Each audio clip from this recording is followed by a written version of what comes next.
Hello, am I Audible?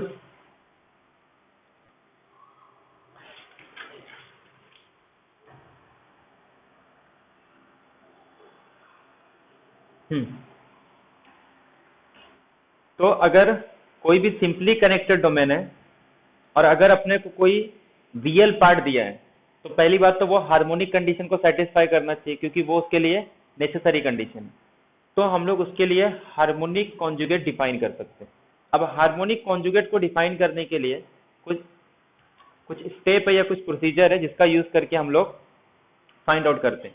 जिसमें पहला method है, एक तो एग्जैक्ट डिफरेंशियल इक्वेशन यूज करके, और एक तो डायरेक्ट है जिसका नाम है मिलने थॉम्सन मेथड, जो डायरेक्ट फॉर्मूले में पुट करके निकालना है। और एक मेथड जो है वो एग्जैक्ट डिफरेंशियल इक्वेशन का यूज करके। एग्जैक्ट डिफरेंशियल इक्वेशन के लिए हम लोग दो चीज यूज करते हैं। एक तो इसमें लैपलास इक्वेशन का यूज करेंगे, क्योंकि जो भी रियल या इमेजिनरी पार्ट है, ठीक है, वो अपने पास क्या है, हार्मोनिक कंडीशन को सेटिस्फाई करेगा। एक तो उसका यूज करना है, एक तो सीआर इक्वेशन का। और दो चीज हम लोग यूज करेंगे। एक तो जो हम लोग ने टोटल डेरिवेटिव देखा था मल्टी वेरिएबल के अंदर, एक तो वो डिस्कस करेंगे, और एक तो एग्जैक्ट डिफरेंशियल इक्वेशन का।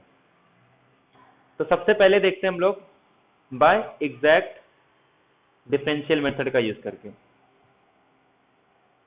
अच्छा, आज ये एक ही लेक्चर होगा, ठीक है, मतलब ये इसके बाद लेक्चर नहीं होगा, ठीक है। तो आज दो ही वीडियो रहेगा 40-40 मिनट्स पर। Exact differential method. तो ये अपने को एग्जैक्ट डिफरेंशियल इक्वेशन सॉल्व करने आता है, क्योंकि हम लोग ने ऑलरेडी ऑर्डिनरी डिफरेंशियल इक्वेशन देख लिया है, और दूसरा हम लोग ने मल्टी वेरिएबल भी देखा है। अब अगर मान लो किसी फंक्शन का एफ ऑफ जेड का रियल पार्ट गिवन है और वी अपने को कैलकुलेट करना है, मतलब इमेजिनरी पार्ट कैलकुलेट करना है और रियल पार्ट गिवन है, और हम लोग किसका यूज करेंगे, एग्जैक्ट डिफरेंशियल इक्वेशन का। तो मैं ये निकाल सकता हूं डीबी, टोटल डेरिवेटिव क्या होता है बोलो एक बार। डीवी को मैं कैसे लिख सकता हूं, यू गिवन है अपने पास, बोलो इसका डिफरेंशियल फॉर्म क्या होगा।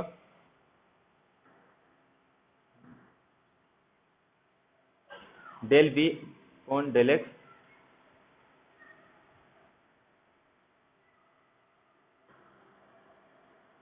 Del v upon del y, ठीक है। तो ये अपने पास डिफरेंशियल फॉर्म है। अब इसका मतलब क्या है, v x is equal to d x, v y is equal to d Y.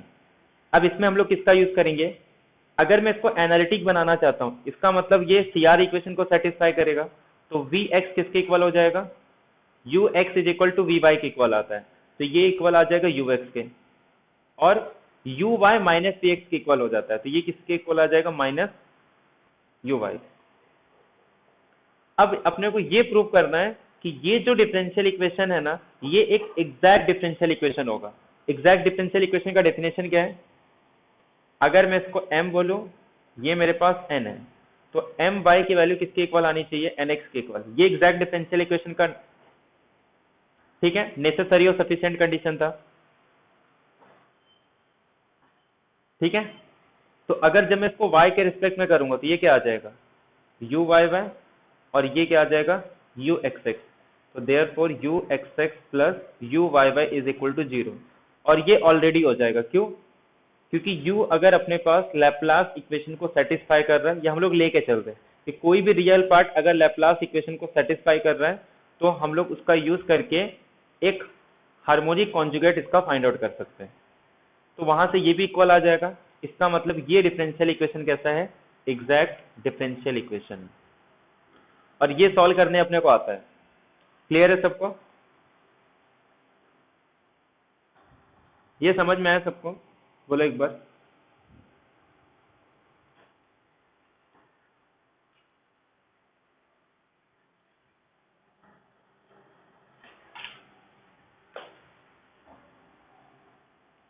मान लो किसी फंक्शन का अपने को रियल पार्ट गिवन है, ठीक है,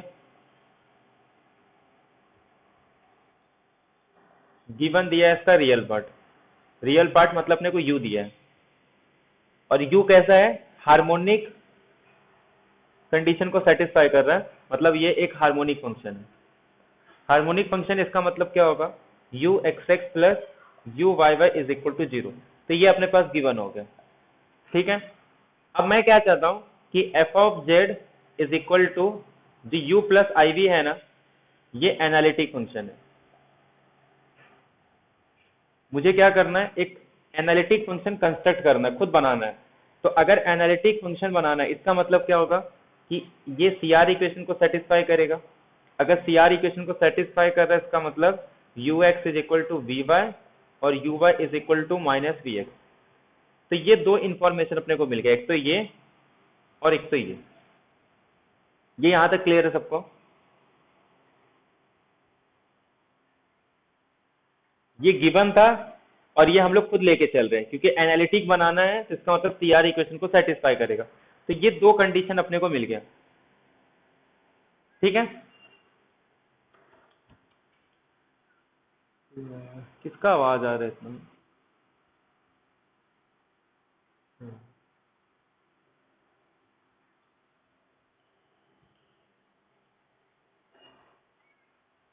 म्यूट करके रखो ना, जब कुछ बोलना रहेगा तो अनम्यूट करो, बहुत आवाज आ रहा है।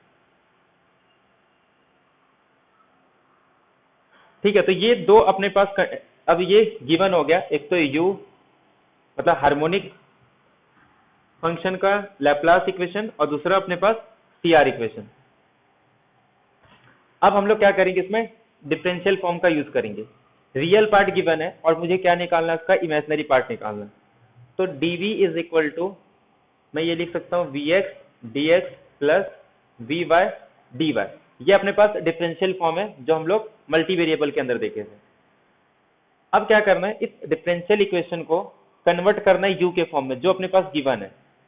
तो सी आर इक्वेशन का यूज करके मैं क्या लिख सकता हूँ, वी एक्स को माइनस यू वाई लिख सकता हूँ डी एक्स, और वी वाई को क्या लिख सकता हूँ, यू एक्स डी वाई। अब क्या प्रूव करेंगे कि ये जो डिफरेंशियल इक्वेशन है ये एग्जैक्ट है। एग्जैक्ट का मतलब क्या होता है, तो अपने पास नेसेसरी एंड सफिशिएंट कंडीशन है कि अगर ये m है, ये अगर n है, तो एम वाई किसके इक्वल आना चाहिए, एन एक्स के इक्वल आना चाहिए, ठीक है। तो एम वाई एन एक्स के इक्वल आ रहा है, क्योंकि जब इसको y के रिस्पेक्ट में करेंगे तो क्या आ जाएगा, ये यू वाई वाई, और यू एक्स को x के रिस्पेक्ट में करेंगे तो क्या आ जाएगा, वो यू एक्स एक्स। और यू एक्स एक्स एक्स और माइनस यू वाई वाई ये इक्वल आना चाहिए, मतलब दोनों इक्वल होने चाहिए। दोनों इक्वल है बाय लैप्लास इक्वेशन, ठीक है। तो इसका मतलब ये जो डिफरेंशियल इक्वेशन दिया है ये कैसा हो जाएगा, एग्जैक्ट डिफरेंशियल इक्वेशन। तो इसका सॉल्यूशन क्या होगा, एग्जैक्ट डिफरेंशियल इक्वेशन का सॉल्यूशन कैसे निकालते हैं, जस्ट इसी को इंटीग्रेट करना है।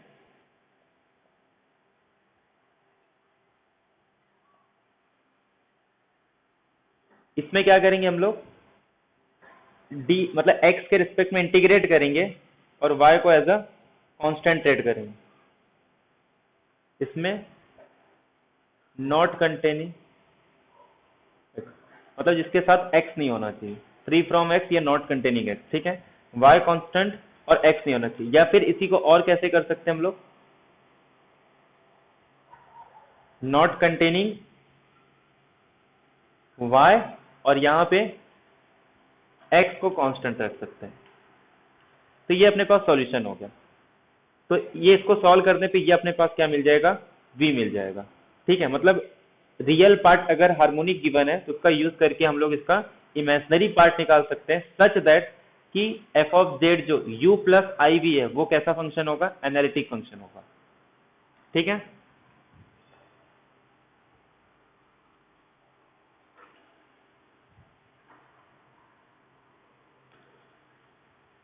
क्लियर है सबको ये?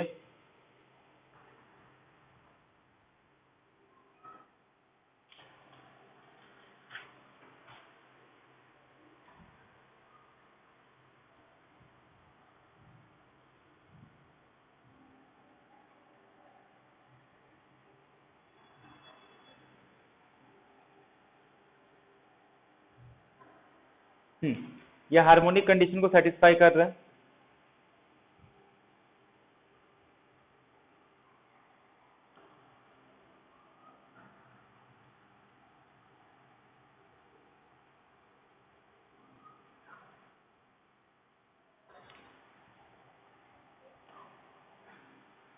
इसका v निकालो, हार्मोनिक कॉन्जुगेट निकालो, ठीक है।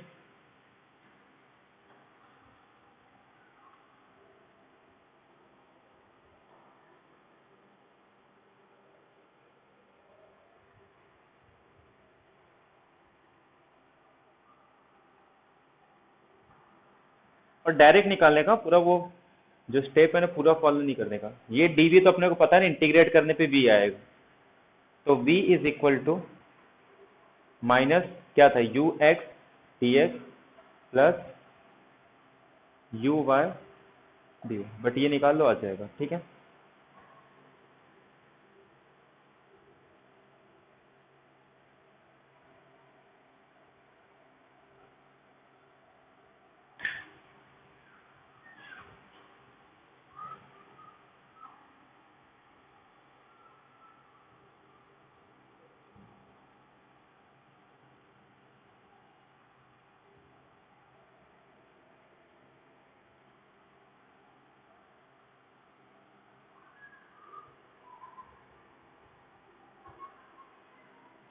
बोलो इतना टाइम नहीं लगना चाहिए, एकदम सिंपल है, सिर्फ इंटीग्रेट करना है ना।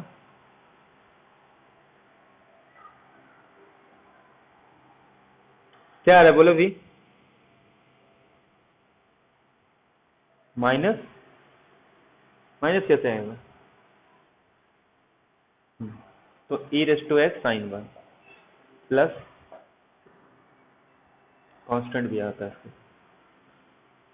क्लियर है सबको? ये सिंपल है, तो पूरा इतना दिखने के लिए बड़ा, वो सिर्फ फॉर्मूला बताया कि कैसे यूज करना है, बाकी कैलकुलेट अपने को डायरेक्ट करना है। और ये तो इसमें कुछ आएगा ही नहीं, क्योंकि x का टर्म इसमें प्रेजेंट है ना, तो जिसमें भी x का टर्म रहेगा तो वो तो जीरो आ जाएगा, इसको एज अ जीरो।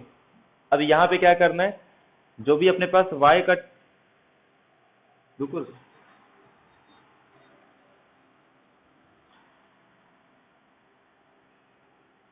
x के रिस्पेक्ट में करेंगे ना इसको हम लोग, तो ये कैसे आएगा e रेस टू एक्स, तो ये आएगा ना।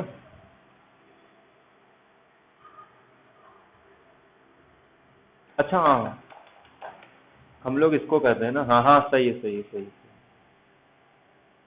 तो ये इंटीग्रेशन, ये क्या आ जाएगा अपने पास, e रेस टू एक्स और ये साइन का, फिर ये प्लस हो जाएगा, ठीक। और यहाँ पे तो ये सिर्फ सी आएगा, ये पूरा पार्ट जीरो आ जाएगा। इसको बाद में जब x के रिस्पेक्ट में करेंगे तो वही आएगा, ठीक है सही। ठीक है, तो अपने पास क्या आ गया यहाँ पे, v is equal to e raise to x sine y plus c. तो ये तो हो गया हार्मोनिक कॉन्जुगेट निकालने का, और याद रखना ये पूरे कॉम्प्लेक्स प्लेन के अंदर निकाल रहे हैं। अब नेक्स्ट आता है, अगर एनालिटिक फंक्शन डायरेक्ट निकालना है z के टर्म में तो कैसे निकालेंगे, ये समझ में आ गया सबको, हार्मोनिक कॉन्जुगेट कैसे निकालना है। तो एग्जैक्ट डिफरेंशियल इक्वेशन का यूज करके हम लोग हार्मोनिक कॉन्जुगेट निकाल सकते हैं। अब सेकेंड मेथड ये है जो अपने को direct analytic function F of Z मतलब जेड के फॉर्म में देता है, ठीक है। तो ये डायरेक्ट फॉर्मूला है, उसमें पुट करके हम लोग डायरेक्ट एनालिटिक फंक्शन निकाल सकते हैं। अगर मान लो अपने को रियल पार्ट गिवन है और एनालिटिक फंक्शन निकालना है, तो सबसे पहले क्या करो, इसको x के रिस्पेक्ट में डिफरेंशिएट करो, y के रिस्पेक्ट में करो, और जहां पे ये टू वेरिएबल का फंक्शन है ना, तो x को रिप्लेस कर दो z से और y को रिप्लेस कर दो जीरो से। x को रिप्लेस करो z से और y को रिप्लेस करो जीरो से और माइनस साइन, और जो भी आएगा उसको इंटीग्रेट कर दो इन टर्म्स ऑफ z, ठीक है।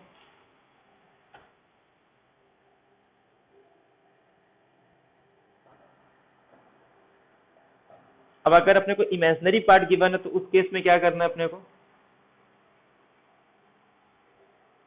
बस उसी का CR इक्वेशन फॉर्म है। ux किसका है, ux का vy z0, और वी वाई का ये क्या आ जाएगा plus v x z with respect to Z.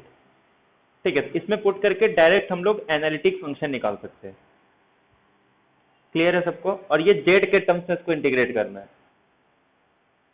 मतलब जहां पे भी y दिख रहा है उसको रिप्लेस कर दो 0 से और x को रिप्लेस कर दो z से। और वो कब करना है? पहले इसको x के रिस्पेक्ट में पार्शियली, मतलब उसको पार्शियली डिफरेंशिएट करना है और y के रिस्पेक्ट में, फिर उसके बाद z और 0 पुट करना है।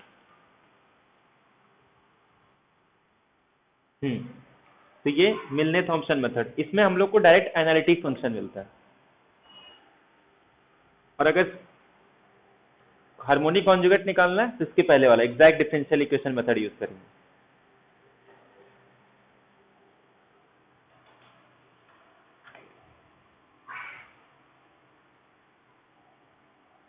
तो इसी का निकालो, क्या आएगा direct e raise to x into cos Y.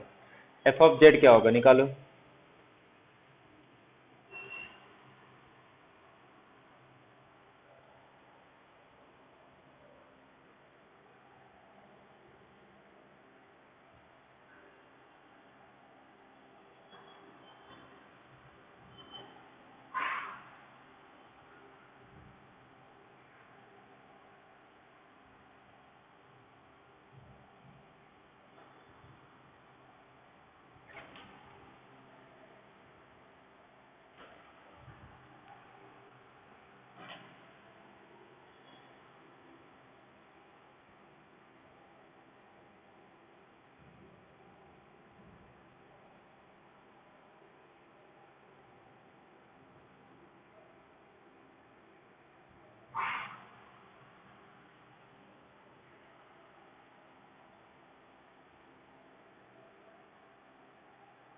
क्या आ रहा है बोलो।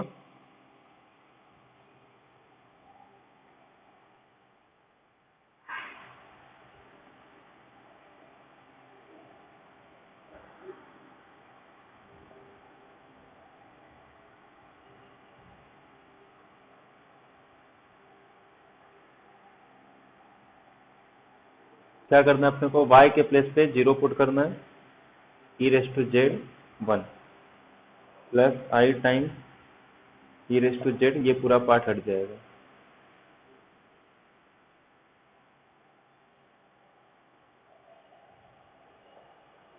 यही आ रहा है सबका, ई रेस टू जेड। तो इससे डायरेक्ट अपने को एनालिटिक फंक्शन मिल जाता है, ठीक है, वो भी जेड के फॉर्म में। अगर इसके पहले वाले करते उससे भी आता, बट उसको कन्वर्ट करना पड़ता है जेड के फॉर्म में। तो ये इसमें तो सिंपल था, इसमें तो निकाल सकते हैं, बट हर केस में पॉसिबल नहीं होता कि उसको हम लोग इस फॉर्म में कन्वर्ट कर पाए। तो उसको इस मेथड का यूज करके डायरेक्ट जेड के फॉर्म में निकालना रहता है। बाकी इसका यूज करेंगे तब भी आ जाएगा। यू अपने पास ये दिया था, वी अपने पास e raise to x sine y, और ई रेस टू जेड अपने को पता है ना, ई रेस टू जेड क्या होता है, e raise to x plus i y, e raise to x, और e raise to i y क्या हो जाएगा, cos x plus i time sine y.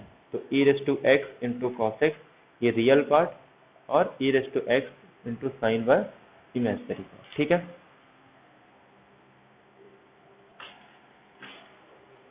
तो ये समझ में आया सबको?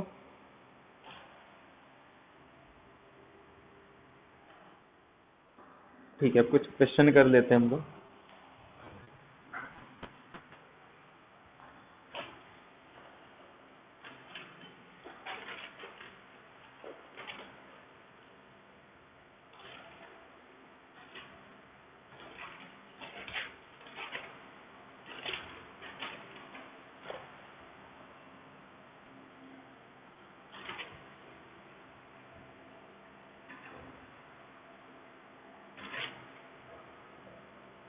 हम्म,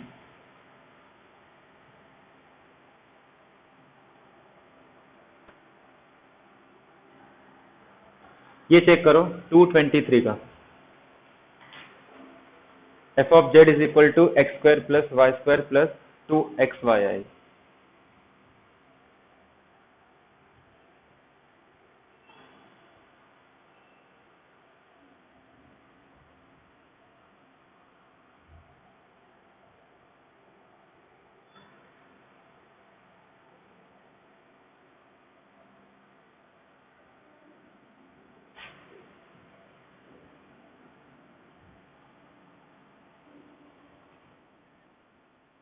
हम्म,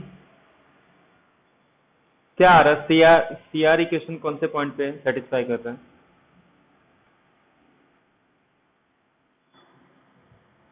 सबका ओरिजिन आ रहा है सीआर इक्वेशन। u अपने पास x square plus y square दिया है, x के रिस्पेक्ट में करेंगे तो 2x, y के रिस्पेक्ट में करेंगे तो 2y, और उसको x के रिस्पेक्ट में करेंगे तो ux और vy। तो 2x इक्वल आ रहा है।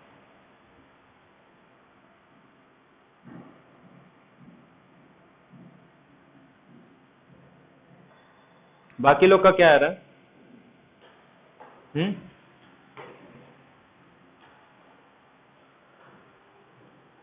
F of z is equal to x square plus y square plus 2xy। तो u अपने पास x square plus y square है, v अपने पास 2xy। u को x के रिस्पेक्ट में करेंगे तो 2x, u को y के रिस्पेक्ट में करेंगे तो 2y, v को x के रिस्पेक्ट में करेंगे तो 2y, v को y के रिस्पेक्ट में करेंगे तो 2x। कितने पॉइंट पे इक्वल आ रही है?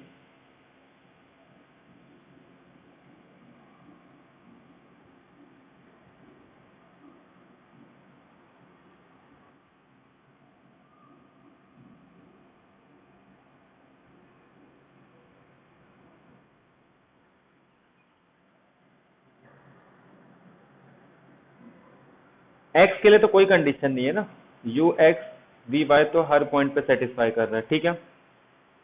दूसरा u y minus v x, तो u y अपने पास 2y है और ये आ जाएगा -2y, तो therefore y is equal to 0। तो ये पूरा आ रहा है ना, y is equal to 0, real axis, पूरा रियल एक्सिस आ रहा है। तो इसका मतलब, और इसका डेरिवेटिव जितने भी है वो कॉन्टिन्यूअस है, मतलब ये पूरे के पूरे रियल एक्सिस पे डिफरेंशिएबल है। तो डिफरेंशिएबल ऑप्शन ने पूछा है अपने को नहीं, ठीक है।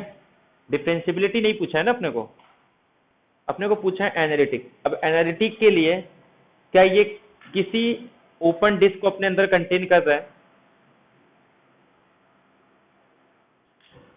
तो नेसेसरी कंडीशन है वो कि अगर किसी को किसी डोमेन मतलब एनालिटिक बनना है तो कम से कम उस डोमेन के अंदर क्या आने चाहिए, एक ओपन डिस्क तो आना चाहिए ना। वैसे भी ये क्लोज है तो वैसे भी नहीं आएगा, तो किसी भी पॉइंट पे ये नहीं, क्योंकि ये अपने अंदर किसी भी ओपन डिस्क को कंटेन नहीं कर रहा है। क्योंकि डेफिनेशन ही है कि जिस पॉइंट पे ये डिफरेंशिएबल है, अगर उस पॉइंट पे एनालिटिक बनना है तो उस पॉइंट के अराउंड एक नेबरहुड होना चाहिए जिसके हर पॉइंट पे फंक्शन डिफरेंशिएबल होना चाहिए। बट ये तो सिर्फ रियल एक्सिस पे डिफरेंशिएबल है। तो अगर मैं एक नेबरहुड ड्रॉ कर दूं, तो नेबरहुड क्या होता है? एक ओपन डिस्क होता है, ठीक है। तो इसके ओपन डिस्क के हर पॉइंट पे डिफरेंशिएबल नहीं होगा और किसी भी पॉइंट पे नहीं मिल रहा है। तो therefore f is nowhere analytic but differentiable on real axis. Clear? नहीं नहीं, अनकाउंटेबल, वो तो क्वेश्चन में ही आ गया ना, नेसेसरी कंडीशन है वो, ठीक है। एक पॉइंट पे नहीं हो सकता, एक पॉइंट पे क्या वो काउंटेबल भी पॉइंट पे नहीं हो सकता, यहाँ तक कि अनकाउंटेबल पे भी नहीं होगा। इसमें अनकाउंटेबल पॉइंट ही है, वो अपने अंदर एक ओपन डिस्क को, एटलीस्ट एक ओपन डिस्क को तो कंटेन करना पड़ेगा, ठीक है।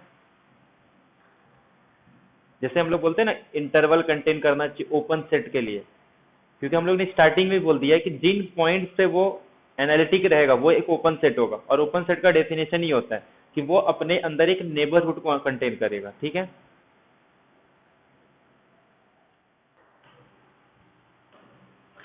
तो इसका मतलब f is nowhere analytic, तो इसका बी ऑप्शन करेक्ट होगा। हाँ, इसका क्या आएगा? ये मैंने बताया भी था। Consider the following statement. Harmonic conjugate define करने के पहले ही बताया था कि कब हार्मोनिक कॉन्जुगेट डिफाइन कर सकते हैं हम लोग।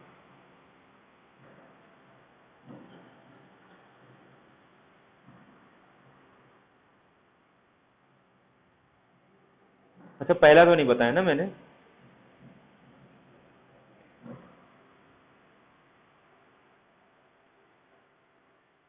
ठीक है, ये तो बाद में डिस्कस करेंगे। सेकंड स्टेटमेंट बताओ, सेकंड स्टेटमेंट बताओ। पहला तो छोड़ दो, वो बाद में डिस्कस करेंगे हम लोग।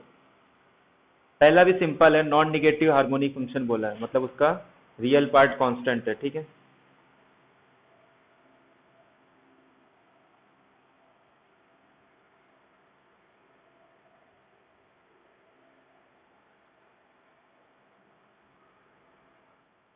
सेकंड वाला स्टेटमेंट बताओ फिर। क्या हर एक हार्मोनिक फंक्शन के लिए हार्मोनिक कॉन्जुगेट डिफाइन कर सकते हैं हम लोग?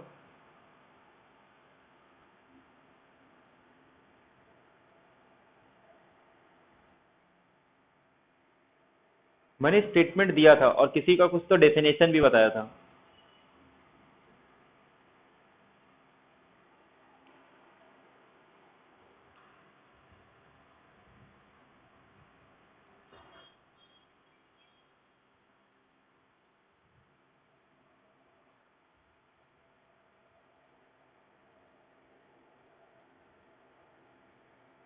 एफ ऑफ जेड अगर एनालिटिक है तो उसका रियल और इमेजिनरी पार्ट क्या होगा? हार्मोनिक होगा, ठीक है। तो क्या अगर अपने को कोई हार्मोनिक फंक्शन दे तो क्या मैं हमेशा एक एनालिटिक फंक्शन डिफाइन कर सकता हूँ?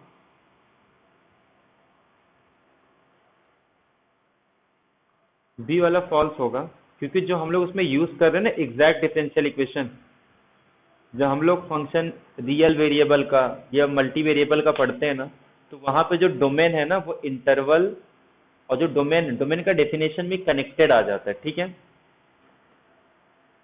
ठीक है, तो वहां पे हम लोग डिफाइन करते हैं। लेकिन अगर वो कनेक्टेड नहीं होगा ना, तो फिर वो जो सारी चीजें हम लोग एग्जैक्ट डिफरेंशियल वगैरह यूज कर रहे हैं वो यूज ही नहीं कर सकते कहीं पे भी। जो हम लोग ये जब इंटीग्रेशन डेरिवेटिव वगैरह पढ़ते हैं ना, तो वहां पे हम लोग कनेक्टेड, जैसे बोलते हैं ना कोई भी फंक्शन अगर कांस्टेंट है तो उसका डेरिवेटिव जीरो होगा, तो वो हमेशा बोलते हैं। क्यों? क्योंकि हम लोग कनेक्टेड ही लेके चलते हैं, क्योंकि जो हम लोग बात करते हैं ना वो इंटरवल पे बात करते हैं, नॉट कनेक्टेड है बात ही नहीं करते। तो जो हम लोग यहाँ पे कोई हार्मोनिक फंक्शन दिया है तो हम लोग जो एग्जैक्ट डिफरेंशियल इक्वेशन का यूज कर रहे हैं वो इसके लिए, क्योंकि जो आर स्क्वायर पे डिफाइन करते हैं ना वो एक कनेक्टेड डोमेन पे डिफाइन कर रहा है। लेकिन सी माइनस जीरो ये एक, तो यहाँ पे कनेक्टेड नहीं, यहाँ पे सिंपली कनेक्टेड का यूज करते हैं, तो ये एक सिंपली कनेक्टेड डोमेन नहीं है। क्लियर है सबको? ये एक मल्टीपल कनेक्टेड डोमेन है। तो इसीलिए, क्योंकि इसमें एक होल आ गया ना, बीच में से जीरो को निकाल दिया है, ठीक है। तो अगर किसी एक पॉइंट को निकाल देंगे ना तो वो एक मल्टीपल कनेक्टेड डोमेन हो जाता है। तो इसीलिए मल्टीपल कनेक्टेड डोमेन की वजह से इसके पास हार्मोनिक कॉन्जुगेट नहीं होगा। लेकिन अगर ये पूरे कॉम्प्लेक्स पेन पे होता ना, तब ये रिजल्ट ट्रू होता। क्लियर है सबको ये? तो ये सिर्फ जीरो को इसमें से रिमूव किया है, इसके लिए नहीं हो रहा है। लेकिन अगर ये सिर्फ कॉम्प्लेक्स पेन पे होता तो ये भी स्टेटमेंट करेक्ट होता।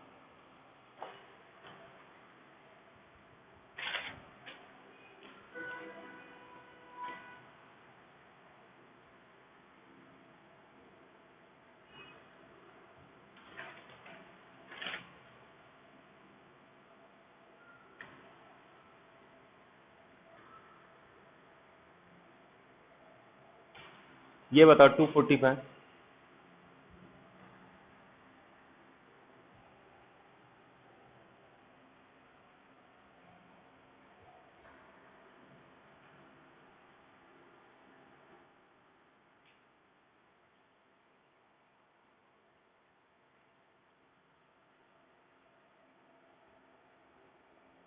डेरिवेटिव पूछा है, एनालिटिक नहीं पूछा है यहाँ पे। तो ओनली एट जीरो ना, zero two x is equal to zero two है, हाँ। सी आ रहा है ना, ओनली एट जीरो आएगा इसका।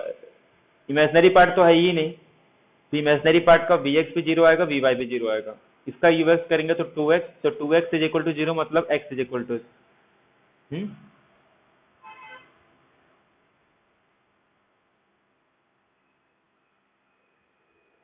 क्या वो समझा नहीं मैं?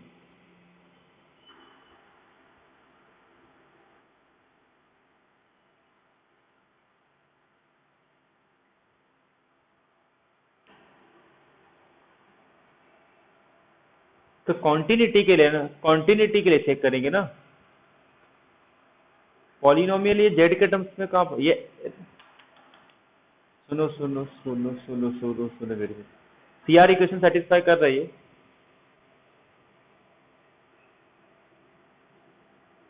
हम्म,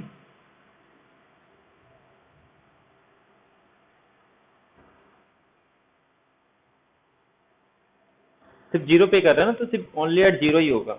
ये जेड के टर्म्स में पॉलिनोमियल नहीं है। ठीक है,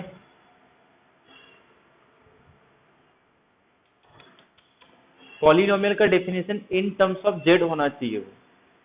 ये ऐसा नहीं है z square plus two z के फॉर्म में नहीं है, ये x square plus y square के फॉर्म में है। ये ऐसा होता है ना z square plus z, z cube plus ये, तब हम लोग बोलते हैं वो पॉलिनोमियल के फॉर्म में। ठीक है, इसमें अपने को सीआर इक्वेशन चेक करना पड़ेगा। समझ में आया ये? हाँ प्रतीक, ऐसे बहुत सारे फंक्शन है जो पॉलिनोमियल नहीं है, लेकिन जब उसको हम लोग रियल और इमेजिनरी पार्ट को अलग करेंगे ना, तो वो एक पॉलिनो, जैसे यही एग्जांपल है ना, बहुत सारे ऐसे एग्जांपल है। मॉडुलस ऑफ जेड ले लो। ठीक है, पहले ये कंफ्यूजन दूर करो। मॉडुलस ऑफ जेड स्क्वायर ये पॉलिनोमियल है।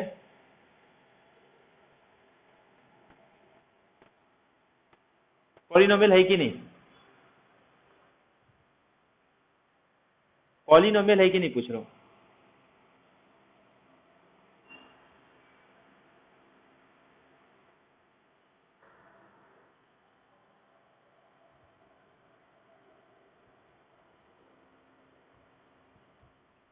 जेड क्यूब के फॉर्म में लिख दूं तो पॉलिनोमियल नहीं होगा, मॉड जेड लिख दूं तो पॉलिनोमियल नहीं होगा। लेकिन जब हम लोग इसको इसमें कन्वर्ट करेंगे तो हो सकता है ये पॉलिनोमियल हो। मैं इसको ऐसे जेड क्यूब के फॉर्म में लिख दूं तो समझ में आ रही है?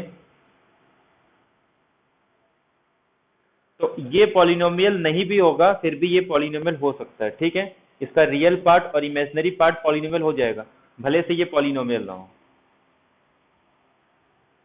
समझ में आया? ये दोनों में डिफरेंस है। वो polynomial in terms of z होना चाहिए, एक्स वाई के टर्म्स में नहीं। यहाँ पर हम लोग रियल और इमेजिनरी पार्ट का सीआर इक्वेशन चेक करते हैं ना। जैसे अगर ये दिया है f of z is equal to z square दिया है, तो क्या करोगे यहाँ पे? ये चेक करोगे क्या कि जेड स्क्वायर टू जेड आ रहा है? ऐसे नहीं चेक करना, इसको हम लोग कन्वर्ट करेंगे इसके रियल और इमेजिनरी पार्ट में, फिर जाके सीआर इक्वेशन चेक करते हैं।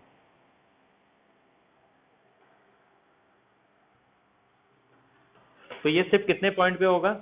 Only at z is equal to zero. ऐसे इसका भी निकाल सकते हैं, ये तो ऑलरेडी निकाल चुके हैं ना हम लोग।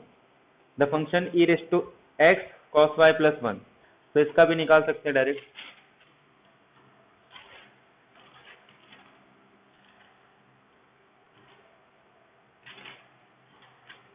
ठीक है, और तो ज्यादा इसका क्वेश्चन दिया नहीं है।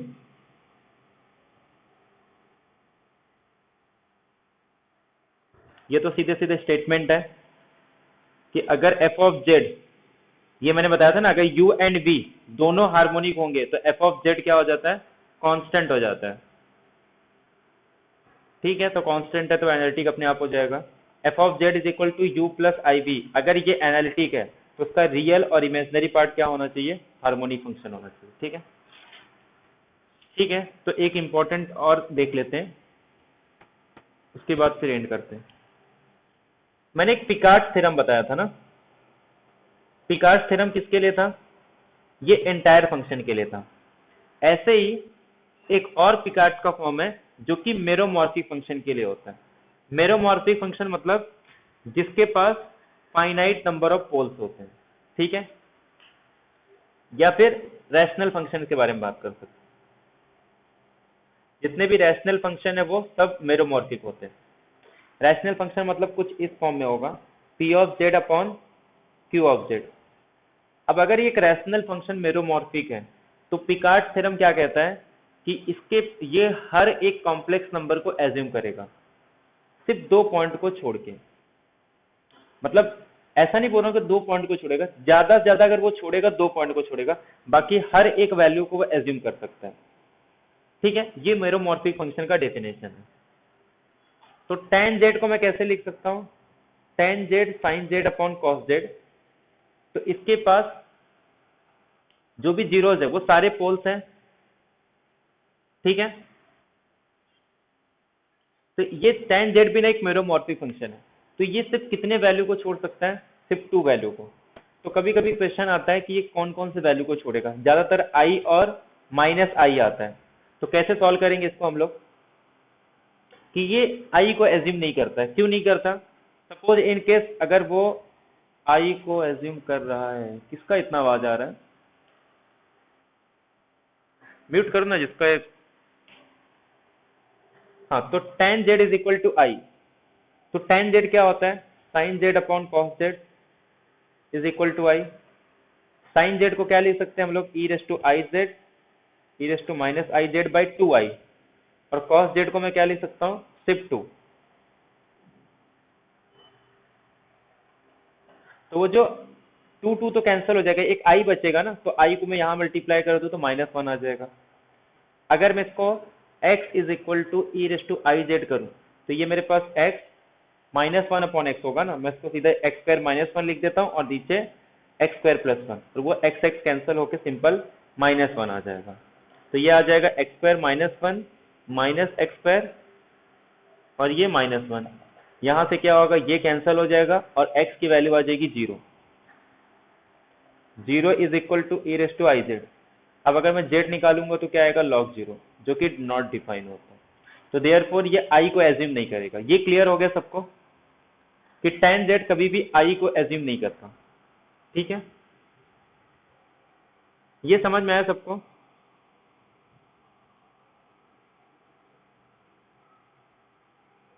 हेलो। तो आगे से याद रखना है कि tan z i को एज्यूम नहीं कर, अगर माइनस आई होता उसको भी एज्यूम नहीं करता है। माइनस आई को क्यों एज्यूम नहीं करेगा ये, तो अगर माइनस आई होता तो ये आंसर क्या आ जाता, +1। +1 आ जाएगा, तो इसका मतलब ये एक्स स्क्वायर प्लस 1 है। तो उस केस में क्या होगा, एक्स स्क्वायर कैंसिल होके एक साइड -1 आ रहा है और एक साइड +1 आ रहा है, और -1 +1 कभी इक्वल नहीं होता। तो यहाँ से भी क्या आ जाएगा, कॉन्ट्राडिक्शन। तो देयरफॉर tan z i और -i दोनों को एज्यूम नहीं करता। और दूसरी बात, कोई भी मेरोमॉर्फिक फंक्शन एटमोस्ट 2 पॉइंट को ही छोड़ सकता है। इसका मतलब कोई भी कॉम्प्लेक्स नंबर ले लो, एक ऐसा पॉइंट मिल जाएगा जिसमें tan z is equal to वो कॉम्प्लेक्स नंबर होगा, सिर्फ इन दोनों पॉइंट को छोड़ के। ऐसे कोई भी रैशनल फंक्शन या कोई भी मेरोमॉर्फिक फंक्शन हो, वो हर एक कॉम्प्लेक्स नंबर को एज्यूम करते हैं। तो ये एक और पिकार्ड का फॉर्म हो गया। एक एंटायर फंक्शन के लिए था कि जो हर एक कॉम्प्लेक्स नंबर को एज्यूम करता है एक पॉइंट को छोड़ के। ऐसे ही एक हम लोग ने एसेंशियल सिंगुलैरिटी के लिए देखा था कि इसके डोमेन पे, मतलब इसके हर एक नेबरहुड पे, यहाँ अगर कोई भी पॉइंट ले लो, इसके नेबरहुड पे एक ऐसा पॉइंट मिल जाएगा जिसका वो इमेज होगा। ठीक है, और ये थर्ड आ गया अपने पास कि मेरोमॉर्फिक फंक्शन भी सिर्फ एटमोस्ट 2 पॉइंट को ही छोड़ सकता है, बाकी हर एक पॉइंट को एज्यूम करेगा। क्लियर है सबको ये? ठीक है, तो एंटायर फंक्शन हो गया अपना और एनालिटिक फंक्शन भी हो गया। तो नेक्स्ट लेक्चर से हम लोग इंटीग्रेशन वगैरह करेंगे। ठीक है, तो नेक्स्ट लेक्चर से हम लोग कॉची इंटीग्रल और उससे रिलेटेड जो भी एग्जाम्पल है वो सब देखेंगे। ठीक है, आज इतना ही वीडियो लेक्चर होगा। नहीं नहीं, कल नहीं होगा। कल देखो अगर थोड़ा नोट्स बन गया तो न्यूमेरिकल स्टार्ट करेंगे, नहीं तो कॉम्प्लेक्स कंटिन्यू करेंगे। ठीक है, ठीक है। न्यूमेरिकल